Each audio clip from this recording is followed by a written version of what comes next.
अब देखिए ये है इंडिया का मैप और ये है मणिपुर। मणिपुर अपनी बाउंड्री मिजोरम, असम, अरुणाचल प्रदेश और म्यांमार से शेयर करता है। अगर मणिपुर के मैप को एक ग्राउंड की तरह देखा जाए तो जहां ऑडियंस बैठी है वहीं पे है माउंटेन्स और बीच में जो प्लेन मैदान है और यहां पर है मणिपुर की कैपिटल इम्फाल और इस पूरे एरिया को इम्फाल वैली कहते हैं। तो मणिपुर इस तरीके से दिखता है। मणिपुर का 10% जो एरिया है वो वैली यानी कि प्लेन मैदान है और 90% एरिया पे माउंटेन्स है। कुकी और नागा ट्राइब्स इस हिल एरिया में रहते हैं और मैतीस जो है वो प्लेन्स में रहते हैं। अब आज का ये जो मणिपुर है ईयर 1709 में ये कांगलाई पाक कहलाता था। यहाँ पे मेतेई लोग रहते थे और उनके एक राजा थे पमहिबा, जो इस कांगलाई पाक यानी कि मणिपुर के राजा थे। पमहिबा खुद भी मेतेई थे, लेकिन कुछ टाइम बाद ये एक शांतिदास नाम के प्रीचर के टच में आते हैं और फिर ये हिंदू रिलीजन अपना लेते हैं। अब हिंदू रिलीजन अपनाने के बाद सबसे पहले तो ये कांगलाई पाक का नाम चेंज करके संस्कृत नाम मणिपुर कर देते हैं। उसके बाद अपना नाम पमहिबा से चेंज करके गरीब नवाज कर देते हैं और पूरे मणिपुर का स्टेट रिलीजन हिंदुइज्म कर देते हैं। तो ये सारी चीजें करने के बाद ये मणिपुर किंगडम को एक्सपैंड करने लगे थे। मणिपुर के बगल में था किंगडम ऑफ बर्मा, जिसको आज की डेट में म्यांमार कहते हैं। उसका पहले नाम बर्मा हुआ करता था। तो पमहिबा ने किंगडम ऑफ बर्मा पे मल्टीपल टाइम अटैक किया और बर्मा को मणिपुर से जोड़ दिया। अब देखिए मणिपुर हो या फिर म्यांमार, ये सारे पहाड़ी इलाके हैं और इन सब एरिया में उस टाइम पे छोटी छोटी मल्टीपल ट्राइब्स रहती थी और ट्राइब जो होती हैं वो मूव करती रहती हैं। जैसे एक जंगल के एरिया में अगर कोई ट्राइब रह रही है तो जब उस एरिया के रिसोर्सेज खत्म हो जाते हैं तो फिर वो जो ट्राइब है वो जगह चेंज कर देती है। इसलिए मणिपुर में जो ट्राइब्स हैं वो आपको मणिपुर के आसपास के जो एरिया है जैसे म्यांमार वगैरह वहां पे भी दिखेंगी। तो मणिपुर के राजा पमहिबा ने बर्मा को मणिपुर में तो मिला लिया था, लेकिन 13 दिसंबर 1751 को पमहिबा की डेथ हो जाती है और इनकी डेथ के बाद मणिपुर किंगडम वीक पड़ता है और इसका फायदा उठा के धीरे धीरे बर्मा मणिपुर पे कॉन्टिन्यूअस अटैक करता रहता है और छोटे छोटे एरिया कब्जा करता रहता है। फिर ईयर 1819 में बर्मा किंगडम मणिपुर पे पूरी तरीके से कब्जा कर लेता है और कई सालों तक मणिपुर में मारकाट मचती है। यही वो टाइम था जब मणिपुर से लोग भाग के मिजोरम, असम, त्रिपुरा के एरिया में चले जा रहे थे और आज भी इन एरिया में आपको कुकीज, नागा, मैतेई सब पॉपुलेशन मिलेगी। तो इसके बाद अगले 5 साल तक मणिपुर में ये सब चलता है। फिर ईयर आता है 1824। मणिपुर के राजा गंभीर सिंह ने ब्रिटिशर से मदद मांगी कि बर्मा हमारे ऊपर बहुत ही मारकाट मचा रहा है और आप हमारी मदद करिए। स्ट्रेटेजिकली मणिपुर की जो लोकेशन थी वो ब्रिटिशर्स के लिए बहुत ही अच्छी थी, तो ब्रिटिशर्स इस चीज के लिए मान जाते हैं और 2 साल लड़ाई के बाद यानी कि फरवरी 1826 में ब्रिटिशर्स बर्मा की आर्मी को हरा के मणिपुर से बाहर भेज देते हैं। तो ये जो टाइम था 1819 से 1826 तक का, ये वो टाइम था जब मणिपुर के लोगों ने सबसे ज्यादा मारकाट झेली। इस पर्टिकुलर टाइम को मणिपुर में कहते हैं चाही टारेट कुंटाकपा, यानी कि 7 इयर्स ऑफ डेवस्टेशन। अब ब्रिटिशर्स ने मणिपुर की मदद कोई चैरिटी के लिए तो करी नहीं थी। ब्रिटिशर्स ने जो मणिपुर का राजा था उसको राजा बने रहने दिया, लेकिन पूरे मणिपुर का कंट्रोल अपने पास रखा और टैक्स वगैरह जो था वो लेते रहे। ब्रिटिशर्स बेसिकली जहां भी राज करते थे वो 2 तरीके से करते थे। एक तो डायरेक्टली पूरा साम्राज्य जो था वो अपने अंडर में ले लेते थे, या फिर राजा को राजा बने देते थे और खुद इनडायरेक्टली रूल करते थे, जिसमें ब्रिटिशर्स अपने ऑफिसर्स को राजा का सलाहकार बना देते थे। इस पूरे अरेंजमेंट को प्रिंसली स्टेट कहा जाता है। तो मणिपुर भी प्रिंसली स्टेट था। ब्रिटिशर्स का एक रूल करने का तरीका था, वो प्लेन्स में रूल करते थे और पहाड़ों को ऐसे ही छोड़ देते थे, क्योंकि एक तो पहाड़ों में आर्मी को लेकर कंट्रोल करना बहुत मुश्किल होता था, दूसरा प्लेन्स में अंग्रेज ज्यादा इकोनॉमिक एक्टिविटी कर पाते थे। तो मणिपुर के अंदर ब्रिटिशर्स ने प्लेन एरिया जो था उसको पहाड़ों से अलग कर दिया। ऐसा कोई पहाड़ों और प्लेन्स के बीच में बॉर्डर नहीं बना दिया था, बस जो ट्राइब्स थी उनको छेड़ा नहीं और वैली यानी मैदान पे ही कंट्रोल रखा। और ये जो चीज की थी ब्रिटिशर्स ने, ये आगे चल के सबसे पहला रीजन बनती है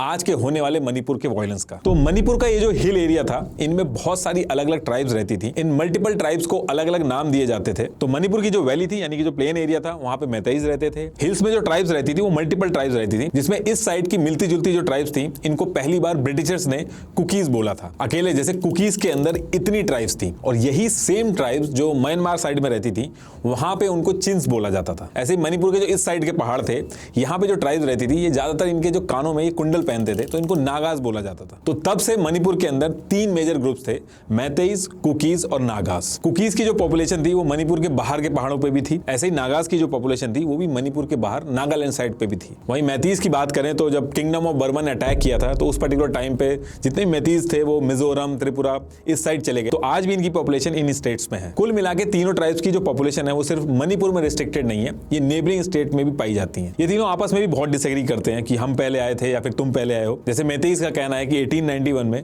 ब्रिटिशर्स ने पहाड़ों और प्लेन्स को बस रूल करने के लिए एक आर्टिफिशियल आर्टिफिशियल तरीके से अलग कर दिया था, वरना चाहे मणिपुर के हिल्स हो और प्लेन्स हो, दोनों हमारे एंसेस्टर्स का है। और मेतीस कुकीज के लिए कहते हैं कि ये 18th और 19th सेंचुरी में म्यांमार से आए थे। ऐसे ही कुकीज कहते हैं ये पूरा जो रेड है ये एरिया हमारा है, यहाँ पे हमारी ट्राइब्स है और यहाँ पे हम बहुत ही पहले से रह रहे हैं। ऐसे ही नागास का कहना है कि जो ऑरेंज वाला एरिया है यहाँ पे हमारी ट्राइब्स बहुत पहले से रहती है, तो ये एरिया हमारा है। लेकिन एक्चुअल हिस्ट्री का कोई प्रूफ नहीं है, बस कुछ इवेंट्स के बेसिस पे अजम्पशंस लगाए जाते हैं। अब होता क्या है कि ईयर 1914 में फर्स्ट वर्ल्ड वॉर शुरू होता है और ब्रिटिशर्स मणिपुर से करीब 2000 सोल्जर्स लेके जाते हैं उनकी तरफ से लड़ने के लिए। ब्रिटिशर्स ने कुकीज को भी ले जाने के लिए ट्राई किया क्योंकि ये लड़ने में काफी माहिर थे, लेकिन कुकीज ने ब्रिटिशर्स के साथ जाके लड़ाई करने के लिए साफ मना कर दिया और इसकी वजह से ब्रिटिशर्स काफी नाखुश थे इनसे और इनके ऊपर अटैक भी कर दिया, यानी कि कुकीज के ऊपर अटैक कर दिया। ये लड़ाई काफी दिनों तक चलती है और कुकीज ने भी काफी नुकसान किया ब्रिटिशर्स का, लेकिन ब्रिटिशर्स कुकीज को हरा देते हैं। इस लड़ाई को एंग्लो कुकी वॉर भी कहा जाता है। जैसे जैसे ब्रिटिशर्स कुकीज से जीत तो गए थे, लेकिन कुकीज को कंट्रोल करना भी आसान नहीं था और ब्रिटिशर्स ने कुकीज से डील करने के लिए इनको सोशली इंक्लूड करना शुरू किया ताकि इनको कंट्रोल करने में आसानी हो। तो ब्रिटिशर्स ने एक स्ट्रेटेजी बनाई जिसमें कुकीज का जो एरिया था वहां पे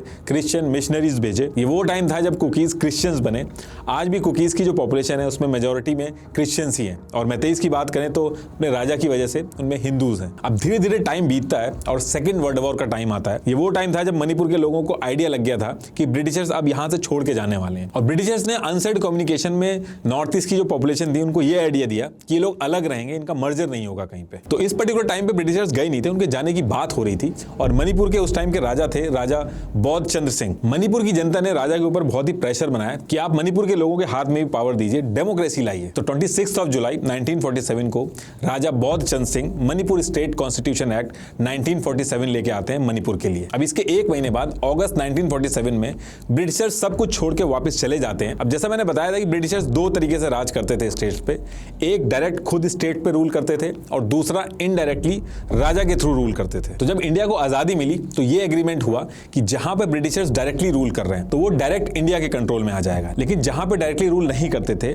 यानी कि राजा के थ्रू रूल करते थे जिसको प्रिंसली स्टेट कहते हैं, वहां पे इंस्ट्रूमेंट ऑफ एक्सेशन साइन होगा जिसमें जो स्टेट होगी वो खुद रन करेगी, बस डिफेंस, एक्सटर्नल अफेयर और कम्युनिकेशन जो होगा वो इंडिया देखेगा। तो मणिपुर भी प्रिंसली स्टेट था तो यहां भी इंस्ट्रूमेंट ऑफ एक्सेशन साइन किया गया, ये उसकी कॉपी है। ये साइन करने के बाद मणिपुर का डिफेंस, एक्सटर्नल अफेयर और कम्युनिकेशन सब इंडिया के कंट्रोल में आ गया। ये एग्रीमेंट साइन होने के बाद राजा ने जो मणिपुर स्टेट कॉन्स्टिट्यूशन एक्ट 1947 ये जो लेके आए थे इसको इंडिया ने मानने से मना कर दिया। एक्चुअली मणिपुर स्ट्रेटेजिकली बहुत ही इंपॉर्टेंट लोकेशन थी इंडिया के लिए। जिस तरीके से बाहर की कंट्रीज का इन्वॉल्वमेंट हो रहा था और मणिपुर का जो एडमिनिस्ट्रेशन था वो बहुत कमजोर था, उससे इंडिया के अंदर दिक्कतें बढ़ सकती थी। इसलिए 1949 में जब मणिपुर के राजा बौद्ध चंद्र सिंह किसी काम से शिलोंग आए थे तो इंडियन गवर्नमेंट ने इनको हाउस अरेस्ट में डाल दिया और फिर उनको तभी छोड़ा जब उन्होंने इंडिया के साथ मर्जर एग्रीमेंट साइन किया, मतलब कि इंडिया के साथ जुड़ने का एक एग्रीमेंट साइन कर दिया।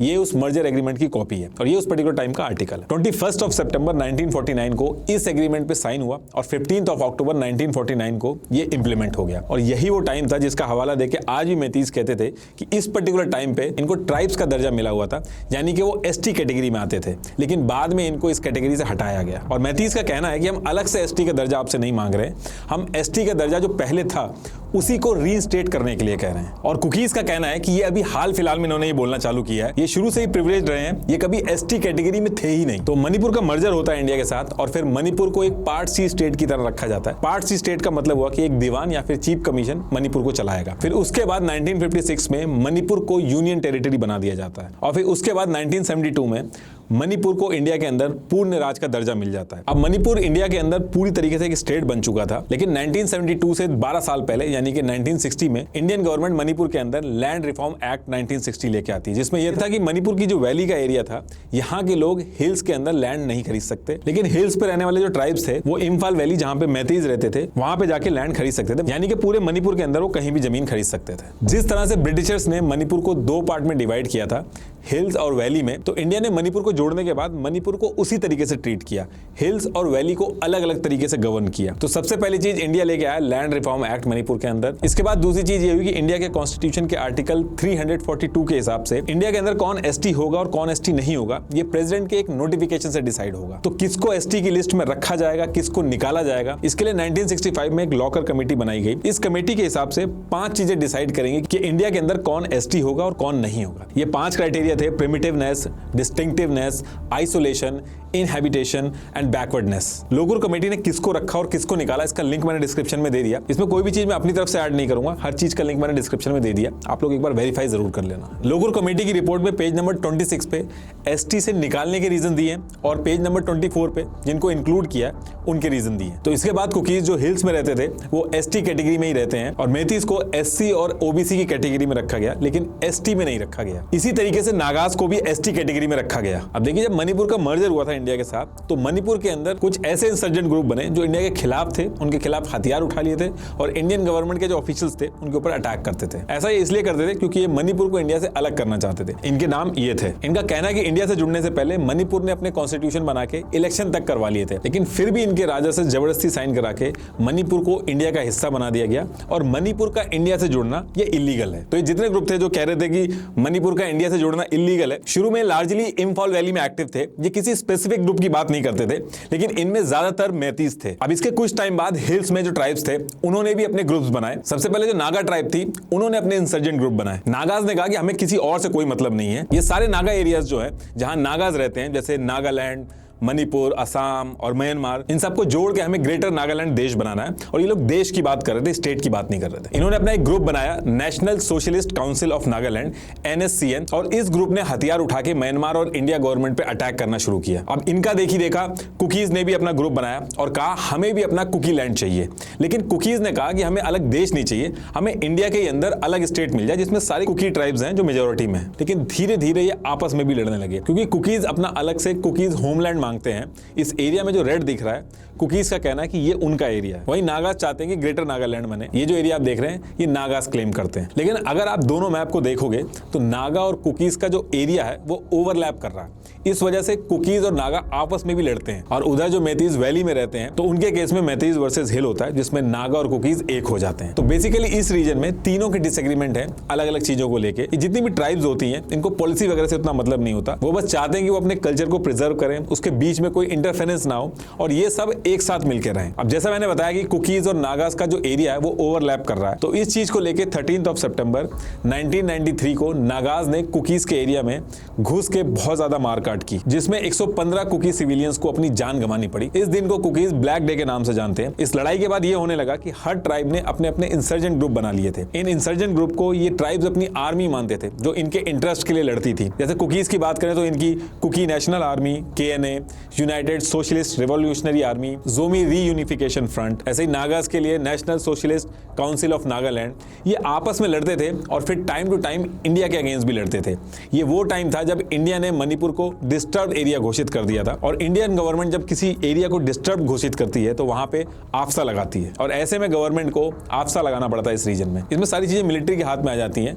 मिलिट्री को अगर खाली शक हो तो सिर्फ शक के बेसिस पे वो किसी को मार सकता है। इस रीजन के अंदर गवर्नमेंट एक स्टेलमेट की पोजीशन में खड़ी रहती है क्योंकि हर ग्रुप की डिमांड दूसरे ग्रुप से ओवरलैप करती है। जैसे जैसे एक इंसर्जेंट ग्रुप से नेगोशिएशन होकर डील फाइनल होती है तो बाकी के इंसर्जेंट ग्रुप हथियार उठा लेते हैं। अकेले कुकीज के 30 इंसर्जेंट ग्रुप थे। फिर ईयर आता है 2001 और Naga arm group NSCN IM के साथ साथ बाकी स्टेट के साथ भी इंडियन गवर्नमेंट ने पीस प्रोसेस स्टार्ट किया। अब आपको पता ही है कि नागाज जो ग्रेटर नागालैंड की डिमांड कर रहे हैं उसमें मणिपुर के हिल एरिया भी आता है। तो इस बात से मणिपुर में जो मैतीज थे वो इनसिक्योर हो गए क्योंकि बातचीत पॉजिटिव डायरेक्शन में जा रही थी इंडियन गवर्नमेंट और नागाज के साथ, और मैतीज को लगा कि कहीं ऐसा ना हो जाए कि मणिपुर का हिस्सा जो नागाज मांग रहे हैं वो उनको मिल जाए। और इसी डर से कुछ टाइम बाद मणिपुर के अंदर करीब 2001 में प्रोटेस्ट स्टार्ट हुए और बहुत ही बड़े स्केल पे वायलेंस हुआ। यहां तक कि मणिपुर की असेंबली जो थी उसमें तक आग लगा दी गई थी।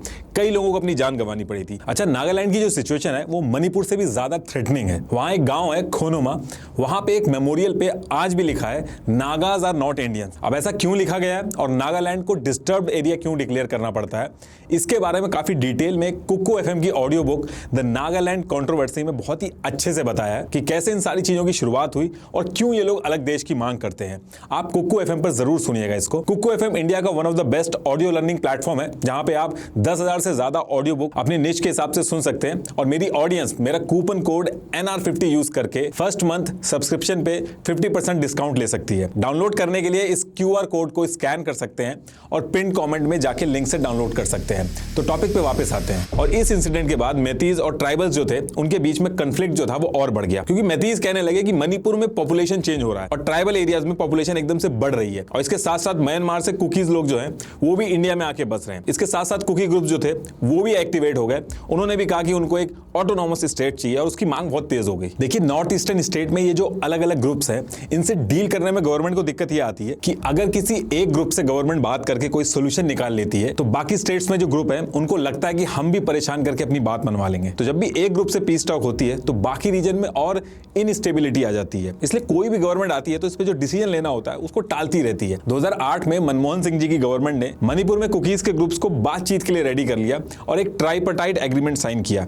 ट्राइपार्टाइट मतलब जिसमें 3 पार्टी इन्वॉल्व होती हैं। तो इस एग्रीमेंट में मणिपुर की स्टेट गवर्नमेंट ने, सेंट्रल गवर्नमेंट ने और कुकीज के जो ग्रुप्स थे इन्होंने साइन किया और इस एग्रीमेंट का नाम था सस्पेंशन ऑफ ऑपरेशन। इस एग्रीमेंट के हिसाब से गवर्नमेंट ने कुकीज के 30 इंसर्जेंट ग्रुप में से 25 ग्रुप के साथ एक सस्पेंशन ऑफ ऑपरेशन नाम का एग्रीमेंट साइन किया, जिसमें टोटल 2266 लोगों को आइडेंटिफाई करके अलग से 14 कैंप बनाए और उसमें डाल दिया गया और जो उनकी मूवमेंट थी उसी कैंप के अंदर रिस्ट्रिक्ट कर दी थी। और उनके जो हथियार थे एक एरिया डिसाइड करके उनको लॉक कर दिया गया और उसकी जो एक चाबी थी वो आर्म फोर्स के पास थी और जो दूसरी चाबी थी वो कैंप के जो कुकी लीडर थे उनके पास थी। 2008 से लेकर आज की डेट तक इस एग्रीमेंट को एक्सटेंड कर करके कुकीज के आर्म ग्रुप थे उनको रोका गया। गवर्नमेंट इसको हर साल एक्सटेंड करती है लेकिन कोई सोल्यूशन नहीं निकलता है। इस चीज को लेकर कुकीज आर्म ग्रुप जो है उन्होंने धमकी भी दी है कि अगर आपने जल्दी से जल्दी कुछ नहीं किया तो हम ये एग्रीमेंट तोड़ देंगे और कैंप्स के अंदर से हथियार उठा लेंगे। तो ये सारी चीजें जो मैं आपको बता रहा हूं अभी आगे करंट सिचुएशन जो चल रही है उससे रिलेट करेंगी। तो 2017 तक तो कांग्रेस इसको जैसे तैसे करके हर साल टाल रही थी। इसके बाद मणिपुर के अंदर गवर्नमेंट आती है बीजेपी की। मणिपुर के अंदर ज्यादातर कांग्रेस की सरकार रही है, सिर्फ 2 बार बीजेपी जीती है। लेकिन 2017 में बीजेपी ने कांग्रेस के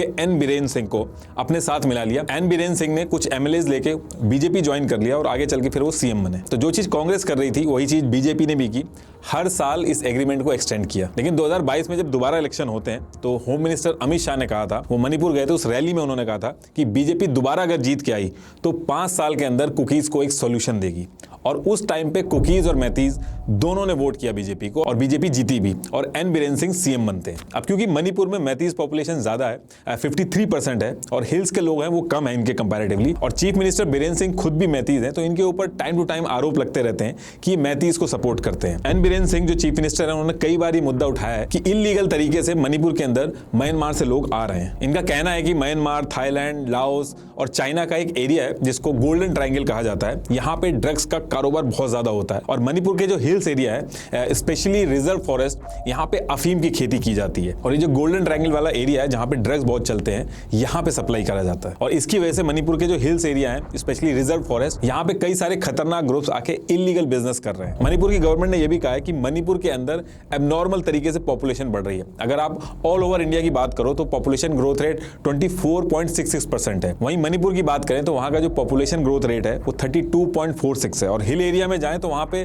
पॉपुलेशन 100.18% से बढ़ रही है। ये जो ग्रोथ रेट है ये बहुत ही एबनॉर्मल है। वहीं मैतीज का कहना है कि 1901 में हम मणिपुर की टोटल पॉपुलेशन का 60% थे और 2022 में हम टोटल पॉपुलेशन का 49% रह गए हैं। और वहीं जो कुकीज हैं वो ईयर 1901 में टोटल पॉपुलेशन का 1% थे और 2022 में 29% हो गए हैं। इसके साथ साथ म्यांमार में तख्ता पलट होने की वजह से सिचुएशन वहां की भी नाजुक है और म्यांमार और मणिपुर की जो बाउंड्री है वो बहुत ही कॉम्प्लेक्स पहाड़ों से बनी हुई है। वहां पे इलीगली इस देश से उस देश में जाना बहुत ही आसान है और इसको ट्रैक करना बहुत ही मुश्किल है। तो जो ट्राइब्स हैं उनको जिस देश की सिचुएशन सही लगती है वहां पे आती जाती रहती है, उनको ट्रैक करना बहुत मुश्किल है। कई बार तो ये भी कहा जाता है कि म्यांमार से सोना खरीद के इंडिया में बेचा जाता है। इसके साथ साथ मणिपुर के सीएम ने कहा है कि पिछले 5 साल में मणिपुर में जितने भी ड्रग ट्रैफिकर्स अरेस्ट हुए हैं उनमें से मैक्सिमम म्यांमार के कुकी चिन ट्राइब्स हैं। मणिपुर के सीएम ने यह भी एलिगेशन लगाया कि मणिपुर के अंदर पॉपी उगाने में सबसे आगे कुकी ट्राइब्स के कुछ पर्टिकुलर लोग हैं जो 13,121 एकड़ में अफीम उगाते हैं। लेकिन कुकीज का कहना है कि ये खुद मैतीज हैं और मणिपुर में पॉपुलेशन मैतीज की ज्यादा है, तो ये ट्राइबल्स को टारगेट करके अपने वोट बैंक को खुश कर रहे हैं। 2018 में एन बीरेन सिंह ने इंडिया टुडे कॉन्क्लेव के एक इंटरव्यू में यह कहा था कि मणिपुर में एक भी आदमी ऐसा नहीं है जो इलीगल इमिग्रेंट है। Illegal importers, right now there is no one, right? Because we have already sacking and verifying has already started.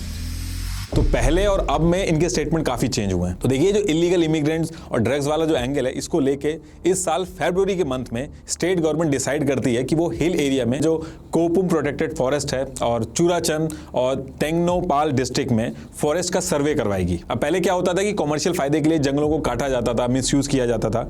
तो provision of section 29 of the Indian forest act 1927 के तहत स्टेट गवर्नमेंट के property rights होते हैं reserve forest के ऊपर। वहां कोई रह नहीं सकता और उन रिसोर्सेज को यूज नहीं कर सकता। और इसी चीज का हवाला देके गवर्नमेंट ने सर्वे स्टार्ट किया। फॉरेस्ट डिपार्टमेंट के लोग जब यहाँ पहुंचते हैं तो जोमी स्टूडेंट्स फेडरेशन ये लोग उनको भगा देते हैं। उन्होंने कहा कि फॉरेस्ट डिपार्टमेंट के ये लोग आए थे, उनके पास कोई वैलिड डॉक्यूमेंट नहीं थे, हमें कोई प्रायर नोटिस तक नहीं दिया गया था। और दूसरी चीज उन्होंने ये कही कि मणिपुर के जो हिल एरियाज हैं इसको आर्टिकल 371C के तहत एक स्पेशल स्टेटस मिला है। इस आर्टिकल के हिसाब से मणिपुर का जो हिल एरिया है, उस हिल एरिया के स्पेसिफिक एमएलए जो हैं, जो उस एरिया से जीत के आए हैं, वो एक कमेटी बनाएंगे और वही टेक केयर करेंगे वहां के वाटर, लैंड और फॉरेस्ट कल्टीवेशन को। और इस पर्टिकुलर आर्टिकल के बारे में डिस्कशन करके कुकीज ने यह कहा कि गवर्नमेंट हमारे खिलाफ इलीगल एक्टिविटी कर रही है। लेकिन इसके बाद भी गवर्नमेंट रुकती नहीं है, वहां पे इवेक्शन ड्राइव स्टार्ट कर दी जाती है और जो घर वगैरह होते हैं उनको तोड़ दिया जाता है। लोगों ने काफी विरोध किया और कहा गया कि 200 से ज्यादा लोग जो हैं वो होमलेस हो गए थे।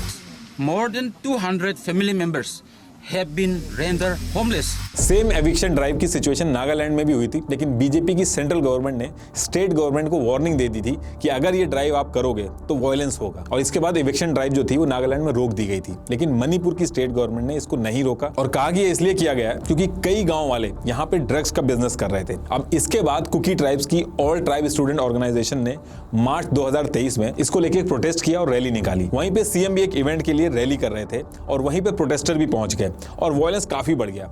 और बात इतनी बढ़ जाती है कि पुलिस और लोगों के बीच में हाथापाई होती है और इसके बाद कर्फ्यू लगा दिया जाता है और 5 दिन के लिए मोबाइल सर्विसेज बंद कर दी जाती हैं। देखिए शुरू में मैंने आपको बताया था कि मनमोहन सिंह जी ने 2008 में सस्पेंशन ऑफ ऑपरेशन साइन किया था, जिसमें 25 कुकी इंसर्जेंसी ग्रुप थे।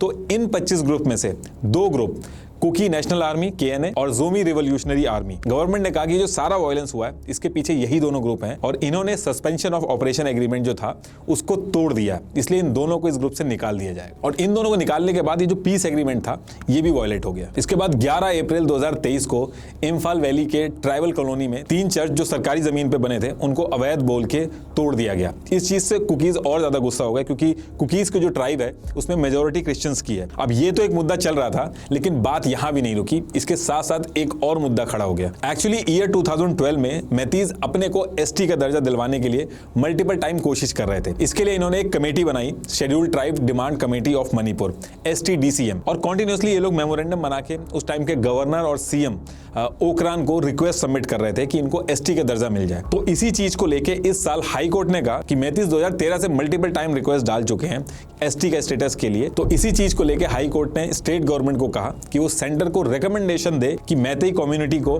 एसटी की लिस्ट में रखना है या फिर नहीं रखना, और इस पे 4 वीक में फैसला दे। और हाई कोर्ट के इस फैसले से मैतेई और कुकीज के बीच में जो पुरानी दरारें थी वो खुल जाती हैं। देखिए मैतेईज का कहना है कि हम जो वैली में रह रहे हैं ये पूरे मणिपुर का 10% एरिया है और पॉपुलेशन इनकी 53% है, यानी कि ज्यादा है। ये जो 10% वैली का एरिया है यहाँ पे मैतेईज भी रहते हैं, गोरखा भी रहते हैं, मुस्लिम्स भी रहते हैं, कुकीज भी हैं, उनकी भी कुछ पॉपुलेशन यहाँ पे रहती है। अब कुकीज जो हैं वो पूरे मणिपुर में कहीं भी जमीन खरीद सकते हैं, लेकिन मैतीज नहीं खरीद सकते। मैतीज खाली वैली में ही जाके सिमट गए। उन्होंने ये भी कहा कि इंडिया के किसी भी कोने से ट्राइबल्स आके मणिपुर के हिल्स में जमीन खरीद सकते हैं, लेकिन वो खुद अपने एंसेस्टर के लैंड पे जमीन नहीं खरीद सकते हैं। एक्चुअली इंडिया के अंदर prevention of atrocity amendment act 1989 के तहत एसटी कम्युनिटी से कोई भी नॉन एसटी जमीन नहीं खरीद सकता। मतलब कि मणिपुर के बाहर के जितने भी ट्राइब्स हैं वो मणिपुर में आके जमीन खरीद सकते हैं। मैतीज टाइम टू टाइम डेटा भी शेयर करते हैं कि 1901 में हम मणिपुर की टोटल पॉपुलेशन का 60% थे और ईयर 2022 में हम लोग टोटल पॉपुलेशन का 49% रह गए हैं। वहीं कुकीज जो थे वो ईयर 1901 में 1% थे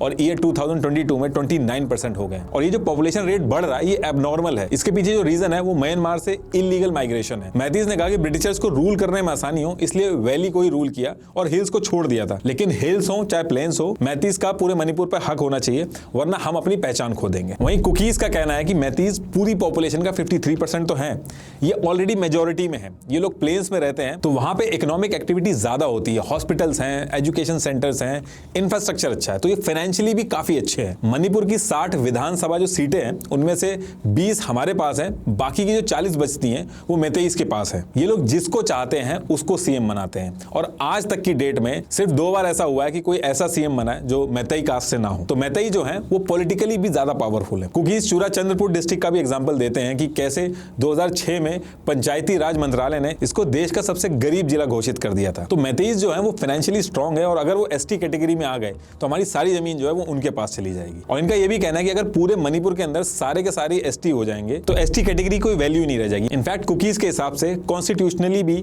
लोकूर कमेटी के हिसाब से मैतीज एसटी का जो क्राइटेरिया है उसमें फिट ही नहीं बैठते। देखिए जिस तरीके से मैतीज एसटी कैटेगरी के लिए लड़ रहे हैं वैसे ही कुकीज भी कई सालों से अपने हक के लिए लड़ रहे हैं। इंडिया के कानून में 6th शेड्यूल है, इसके हिसाब से इंडिया के अंदर हिल्स पे जो ट्राइब्स रहती हैं वो वहां पे अपना एक ऑटोनॉमस डिस्ट्रिक्ट काउंसिल बना सकती हैं। मतलब कि वो अपने एरिया में जहां वो ट्राइब रहता है वहां पे land, cultivation, inheritance, forest, custom, tradition, इन सब से रिलेटेड वो खुद रूल बना सकती है। उसमें कोई बाहर वाला इंटरफेयर नहीं कर सकता। अब असम, मिजोरम, मेघालय और त्रिपुरा वाले हिल एरिया में तो ये लागू हो गया, लेकिन मणिपुर के जो ट्राइब्स हैं उनको 6th शेड्यूल से बाहर रखा गया। तो इस चीज को लेके मणिपुर हिल्स के जो ट्राइब्स हैं उन्होंने काफी लड़ाई लड़ी कि इनको भी 6th शेड्यूल में डाला जाए। इनफैक्ट अगस्त 2021 में मणिपुर के हिल साइड ट्राइब्स के जितने भी 20 एमएलए थे उन्होंने कहा कि हमें 6th शेड्यूल में नहीं रखा गया है। तो इन्होंने क्या किया कि खुद से एक बिल बनाया जिसका नाम था मणिपुर एडीसी बिल 2021। इसमें जो इनके हिल एरिया कमेटी, HAC और ADC को ज्यादा पावर देने की बात करी गई ताकि अपने ट्राइब से रिलेटेड जितने भी डिसीजन हो ये लोग खुद ले सकें।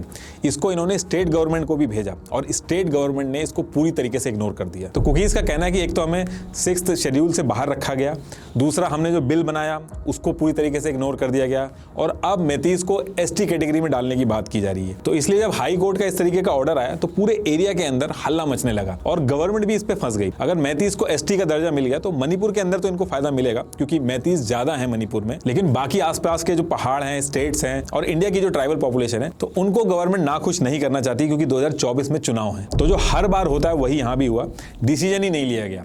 गवर्नमेंट ने उल्टा हाई कोर्ट से रिक्वेस्ट की कि जो आपने 4 वीक का टाइम दिया है उसको प्लीज 1 साल के लिए कर दीजिए। अब ये हाई कोर्ट का जो फैसला था इसके खिलाफ 3 मई 2023 को चूराचंद्रपुर डिस्ट्रिक्ट में all tribal student union of Manipur एक ट्राइबल सॉलिडेरिटी मार्च शुरू करती है जिसमें 80,000 से भी ज्यादा लोग शामिल होते हैं जिनकी मांग थी कि मैतेईस को एसटी का दर्जा ना दिया जाए। इधर से मैतेईस ने भी रैली निकाली कि इनको एसटी का दर्जा मिलना चाहिए और शाम होते होते Anglo Kuki war memorial gate जो था चूराचंद्रपुर के अंदर उसको जला दिया जाता है। इससे दोनों ग्रुप के बीच में वायलेंस शुरू हो जाता है।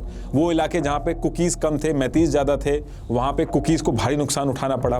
वो इलाके जहाँ पे मैतेईस कम थे और कुकीज ज्यादा थे वहां पे मैतेईस के साथ बहुत गलत हुआ। अब देखिए नॉर्मली जब दंगे होते हैं तो आम जनता पत्थर, डंडे वगैरह ये सब उठाती है, लेकिन मणिपुर की सिचुएशन एकदम अलग है। मणिपुर के अंदर ये जो अलग अलग ग्रुप्स हैं इनके खुद के इंसर्जेंट ग्रुप भी हैं, इनकी खुद की आर्मी है और ये लोग भले ही गवर्नमेंट से पीस एग्रीमेंट वगैरह करके आर्म्स रख देते हैं, लेकिन जब ऐसी सिचुएशन होती है तो ये सारे एग्रीमेंट तोड़ के हथियार वगैरह दोबारा से उठा लेते हैं और बाहर से ड्रग्स वगैरह का भी बिजनेस होता है तो एक से एक एडवांस वेपन का एक्सेस इनको मिलता है। ऊपर से सबसे बड़ी दिक्कत ये हुई कि जो पुलिस थी मणिपुर की उसमें से कुकी पुलिस जो थी वो अपना पुलिस स्टेशन छोड़ के कुकी वाले इलाकों के पुलिस स्टेशन में चली गई और जो मैतेई पुलिस थी वो मैतेई वाले इलाकों के पुलिस स्टेशन में चली गई। इस वजह से मणिपुर की जो पुलिस थी वो डिवाइड होके कुकी की पुलिस और मैतेई की पुलिस बन गई थी और इन पे एलिगेशन लगने लगे कि ये सारी पुलिस जो है अपने अपने ग्रुप्स को सपोर्ट कर रही है। पुलिस वेट करती थी और जब इंसिडेंट हो जाता था उसके बाद इन्फॉर्म करती थी ये देख के कि किस ग्रुप का विक्टिम है। इसके साथ साथ पुलिस की जो वेपन इन्वेंट्री होती है उसमें 2 फेजेस में हथियार लूटे गए। एक 3 मई को लगभग 1600 हथियार लूटे गए और 27 से 28 मई को 2500 से ज्यादा हथियार लूटे गए। कई ऑफिशियल्स ने यह भी कहा कि लूटे नहीं गए बल्कि पुलिस ने खुद ही कम्युनिटी को दे दिया ये देख के कि उनकी कम्युनिटी का बंदा है कि नहीं, और वेपन इन्वेंट्री के रजिस्टर भी फाड़ दिए गए ताकि किसी की डिटेल ना ट्रेस करी जा सके। पुलिस के लिए उसका हथियार बहुत इंपॉर्टेंट होता है, उसकी जॉब तक की बात उस पर आ जाती है। कई लोग तो पुलिस के पास आके अपना आधार कार्ड जमा कर रहे थे कि आप हमें हथियार दे दीजिए, जब लड़ाई खत्म हो जाएगी तो हम आपका हथियार आपको वापस दे देंगे। मणिपुर का वायलेंस सबसे ज्यादा तब फैला जब एक लड़की की फेक पिक्चर जिसको मार के पॉली बैग के अंदर रैप कर दिया गया था वो सर्कुलेट होने लगी। उस पिक्चर को देख के वायलेंस और ज्यादा बढ़ा और सब एक दूसरे की औरतों को टारगेट करने लगे। और बाद में पता चला कि वो पिक दिल्ली की थी, वो भी 2022 की पिक थी वो। इसके बाद चर्चेस, बिजनेसेस, घरों को टारगेट किया गया और लोग मणिपुर छोड़ छोड़ के भागने लगे। अभी सिचुएशन ये हो गई है, चाहे इलाके हों, चाहे घर हो, पुलिस हो, गवर्नमेंट ऑफिशियल हो, सब दो ग्रुप में बढ़ गए और आपस में एक दूसरे को मार रहे हैं। शुरू के सिर्फ 48 घंटे के अंदर ही 60 लोगों से ज्यादा लोगों की जान चली गई थी। सिर्फ चूराचंद डिस्ट्रिक्ट के अंदर 1700 से भी ज्यादा जीरो FIR फाइल हुई थी। नॉर्मल FIR जो होती है वो जहां पे क्राइम होता है वो वहीं पे उसी एरिया में फाइल करनी होती है, लेकिन जीरो FIR में आप किसी भी एरिया में हो, आप नियरेस्ट पुलिस स्टेशन पे जाके जीरो FIR फाइल कर सकते हैं और फिर जो आपका केस है, जिस एरिया में वो इंसिडेंट हुआ है, उस एरिया के नियरेस्ट पुलिस स्टेशन में ट्रांसफर कर दिया जाएगा। लेकिन मणिपुर के अंदर जीरो FIR हो तो रही थी, लेकिन उनको ट्रांसफर नहीं किया जा रहा था। जब इतना कुछ हो गया, दो ग्रुपों में मणिपुर डिवाइड हो गया, लोगों की जानें चली गई, तब सुप्रीम कोर्ट ने कहा कि state of Maharashtra versus Milind जो 2000 में केस था, उसके हिसाब से जो ऑर्डर हाई कोर्ट ने मणिपुर में पास किया है, ये ऑर्डर पास करने के लिए हाई कोर्ट के पास राइट्स ही नहीं है। सुप्रीम कोर्ट ने कहा कि कॉन्स्टिट्यूशन के आर्टिकल 342 के हिसाब से ये सब सिर्फ प्रेसिडेंट के रिकमेंडेशन पे ही हो सकता है कि किसको ST के लिए रिकमेंडेशन करना है और किसको नहीं करना है। सुप्रीम कोर्ट ने कहा हाई कोर्ट का ये जो ऑर्डर है ये पूरी तरीके से फैक्चुअली रॉन्ग है, इसके खिलाफ इनके लिए एक्शन लेना होगा। लेकिन तब तक मणिपुर में दंगे फैल चुके थे। जब ये सारी चीजें चल रही थी तो एक वीडियो वायरल होता है जिसमें एक लड़की को बिना कपड़ों के परेड करवाई जाती है। आपने ऑलरेडी देखी होगी वो वीडियो। एक्चुअली 4 मई 2023 को जब दंगे हो रहे थे तो थुबुल की बस्ती में कुछ दंगाइयों ने घुस के लूटपाट, मारा पीटी शुरू कर दी और बगल में ही थुबुल पुलिस स्टेशन था, वो कुछ नहीं कर पा रहा था। जब भीड़ के ऊपर अटैक हुआ तो बस्ती में से 5 लोग निकल के भागते हैं और 5 में से 3 फीमेल थी और 2 मेल थे। इन 3 फीमेल में से एक औरत रिटायर्ड सूबेदार की वाइफ थी।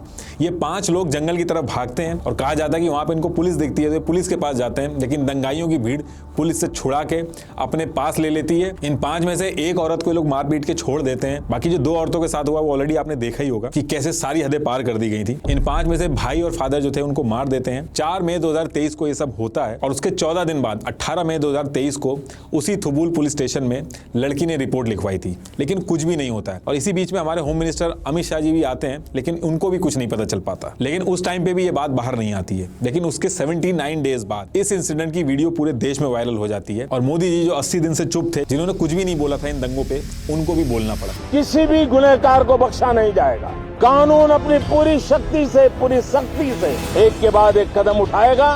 मणिपुर की इन बेटियों के साथ जो हुआ है इसको कभी माफ नहीं किया जा सकता है। इसके बाद एक्शन होता है और जो लोग इसके पीछे थे उनकी गिरफ्तारी होती है। लेकिन सेम डे 4 मई को और भी लड़कियों के साथ हुआ, लेकिन एक्शन होने के लिए वीडियो को वायरल होना बहुत जरूरी था, इसलिए उनको इंसाफ नहीं मिल पाया। 48 घंटों तक मणिपुर गवर्नमेंट नहीं बल्कि दंगाइयों के हाथ में था पूरा का पूरा मणिपुर। चीफ मिनिस्टर से भी पूछा गया कि ये जो वीडियो वायरल हुई है इसके बारे में आपको क्या कहना है, तो उन्होंने कहा कि ऐसे बहुत सारे केस हुए हैं इसलिए तो इंटरनेट बंद किया गया। वीडियो लीक कल ही हुआ है, एलिगेशन नहीं सुनना है, ग्राउंड रियलिटी देखना है आप लोग। Hundreds of cases, similar cases अभी हुआ है, अभी इसीलिए इंटरनेट बैन किया हुआ है।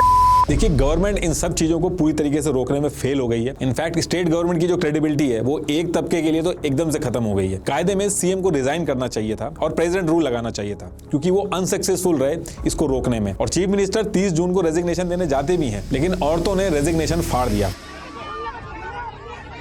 ये देखिए कितना मुश्किल था एक रेजिग्नेशन लेटर को फाड़ने से बचाना। ट्विटर पे भी बहुत सारे लोगों ने बोला कि आपको रिजाइन कर देना चाहिए, तो उन्होंने ये रिप्लाई किया और बाद में जाके डिलीट कर दिया। और रही बात मीडिया की, तो मीडिया ने ये किया। सीमा जानती है वशीकरण क्रिया, वो जादू टोना और वशीकरण में काफी माहिर। बाबा बोलने वाले बड़ा पर्चा। enters India and May says I've fallen in love. सीमा का सबसे पहले रोमांटिक अंदाज आपको दिखा देते हैं।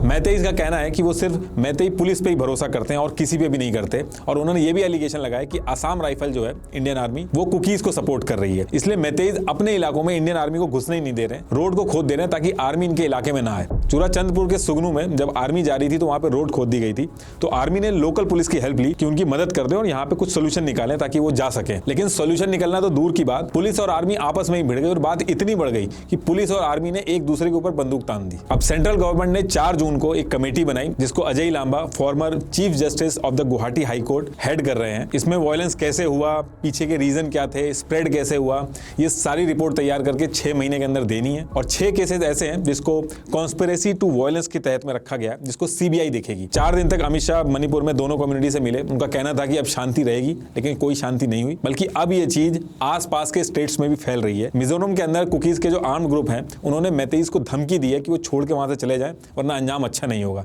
और जो मैतेईज हैं वो मिजोरम छोड़ छोड़ के भाग रहे हैं वहां से। सिचुएशन काफी खराब हो गई। अगर इसको ये सोच के छोड़ दिया गया कि टाइम के साथ साथ ठीक हो जाएगा, तो ये नॉर्थ ईस्ट है, यहाँ पे टाइम के साथ चीजें सही नहीं होती बल्कि और खराब होती है। लास्ट में एक बार फिर से आपको बता दूं कि कुकू एफएम की audio book the Nagaland controversy का लिंक मैंने डिस्क्रिप्शन में दे दिया, एक बार जरूर सुनिएगा। Thank you.